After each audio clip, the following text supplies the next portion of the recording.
கிறிஸ்துவில் பிரியமானவர்களே, இந்த நாளுக்கான தினசரி தியான வசனம் மத்தேயு எழுதின சுவிசேஷம் 16வது அதிகாரம் 2வது வசனம்.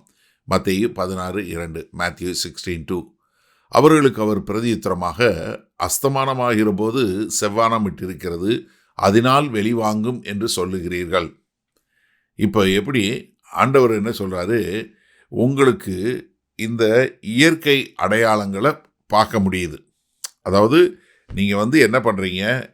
இப்போ என்கிட்ட வானத்திலிருந்து ஒரு அடையாளம் வேணும்னு கேட்குறீங்க. உங்களுக்கு என்ன தெரியுது? இயற்கையாக பார்க்கக்கூடிய காரியங்களை பார்த்து உங்களால் அது என்ன அடையாளம்னு சொல்ல முடியுது. ஆனால் உங்களுடைய கண்கள் எப்படி இருக்குது? ஆவிக்குரிய அடையாளங்களை மறைக்கக்கூடியதாக இருக்கிறது. ஏன்னா கர்த்தராகிய இயேசு கிறிஸ்துவினுடைய அதிசயங்கள், அவருடைய போதனை, அவர் எப்படி தீர்க்க தரிசனங்களை நிறைவேற்றுகிறார் என்று சொல்லும்போது அவங்க மறுபடியும் கர்த்தர்ட்ட ஒரு வானத்திலிருந்து ஒரு அடையாளம் வேணும்னு கேட்பது, அது அவங்க அறியாமல் தெரியாமல் கேட்கறதில்ல, வேண்டுமென்றே அவ்விசுவாசத்தோடு அவங்க கேட்கக்கூடியது. நாங்கள் வேணும்னே நாங்கள் விசுவாசிக்க மாட்டோம் என்று சொல்லக்கூடியது. அப்போ என்ன ஆண்டவருங்கன்னு சொல்கிறாரு? உங்களுக்கு என்ன தெரியுது? இயற்கையை பார்த்து ஒரு அடையாளம் பார்க்க தெரியுது. ஆனால் உங்களுக்கு என்ன தெரியல? ஆவிக்குரிய முறையில் உள்ள அடையாளங்களை தெரியல. ஏன்னா இயேசு கிறிஸ்து இதுதான் மேசியா என்று அவர்கள் காலங்காலமாக வேத வசனத்தை படித்து இப்படி வரப்போகிறார், அவர் எங்களுக்கு விடுதலையை கொடுக்க போகிறார், நாங்கள் அவரோடு இருக்க போகிறோம் அப்படின்னு சொல்லி அவங்க வாழ்நாள் முழுவதும் அவர்கள் என்ன பண்ணிட்டு இருந்தாங்க? அதைத்தான் அவங்க முழு நேரம் பண்ணிக்கிட்டே இருந்தாங்க. நீங்கள் யோவான் 5வது அதிகாரம் 39வது 40வது வசனம் பாருங்கள். வேத வாக்கியங்களை ஆராய்ந்து பாருங்கள், அவைகளால் உங்களுக்கு நித்திய ஜீவன் உண்டு என்று எண்ணுகிறீர்களே, என்னை குறித்து சாட்சி கொடுக்கிறவைகளும் அவைகளே.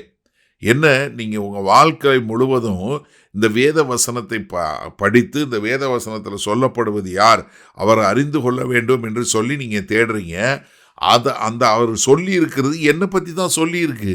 ஏன்னா நான் ஒவ்வொரு காரியமும் செய்கிற ஒவ்வொரு காரியமும் என்ன சொல்லப்பட்டிருக்கிறதோ அது நிறைவேறும் விதமாக நான் செய்து கொண்டு இருக்கிறேன். அதுதான் என்னை குறித்து சாட்சி கொடுக்கிறது. ஆனால் என்ன 40வது வருஷம், அப்படி இருந்தும் உங்களுக்கு ஜீவன் உண்டாகும்படி என்னிடத்தில் வர உங்களுக்கு மனதில்லை. என்ன பிரச்சனைனா, உங்களுடைய மனசில் என்கிட்ட வரக்கூடாதுன்னு நினச்சிட்டீங்க. அதனால என்ன பண்ணுறீங்க? நீங்கள் படிக்கிற படிப்பு, நீங்கள் செய்கிற வேத ஆராய்ச்சி எல்லாமே என்னை குறித்து, நான் செய்கிற ஒவ்வொரு காரியமும் என்னை குறித்து சொல்லப்பட்டவைகளை, தீர்மானத்தை எல்லாத்தையும் நிறைவேற்றுவதாக இருந்தாலும் நீங்கள் என்ன பண்ணுறீங்க?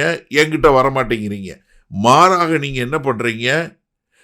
வேண்டுமென்றே அதை நிராகரிக்கிறீங்க. காரணம், நீங்கள் என்னை நிராகரிச்சிட்டீங்க.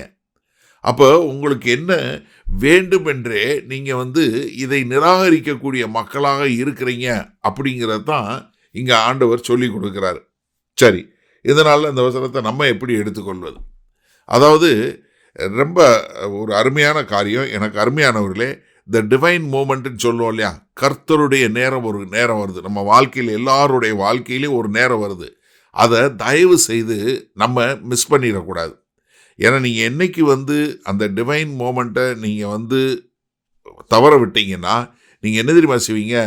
தவறான காரியங்களை பார்க்க ஆரம்பிச்சிருவீங்க. தவறான காரியங்களை பார்த்து கொண்டே இருக்கும்போது உங்களுக்கு சரியான கால அளவு, சரியான காரியத்தை நீங்கள் பார்க்காம விட்டுருவீங்க. இந்த பரிசேயர்களும் சதுசேயர்களும், ஒரு நிமிஷம் அவங்கள தப்பாக எடுக்காதீங்க. அவங்க தங்களுடைய வாழ்க்கையை கர்த்தரை அறிந்து கொள்ள வேண்டும் என்று தங்களை வாழ்நாள் முழுவதும் பிரித்தெடுத்து வைக்கப்பட்ட ஜனங்கள்.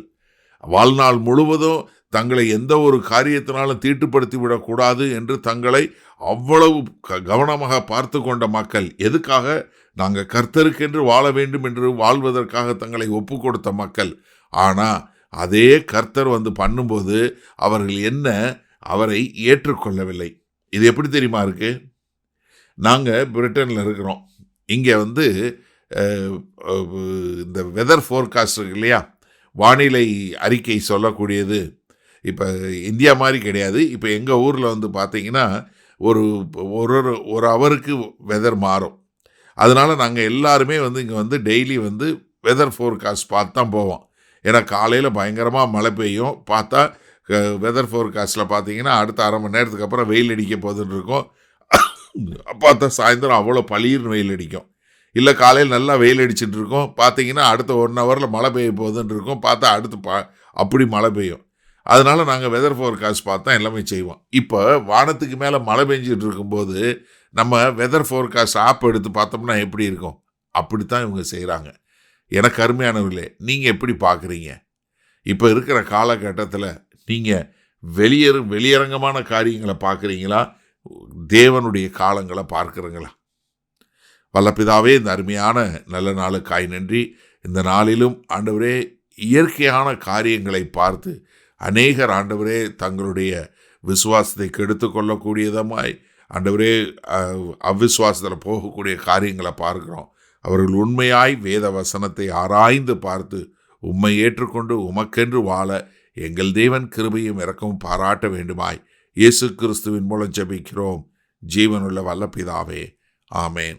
கர்த்தர் உங்களை ஆசீர்வதிப்பாராக. நாம் இன்று மாலை மணால சந்திப்போம்.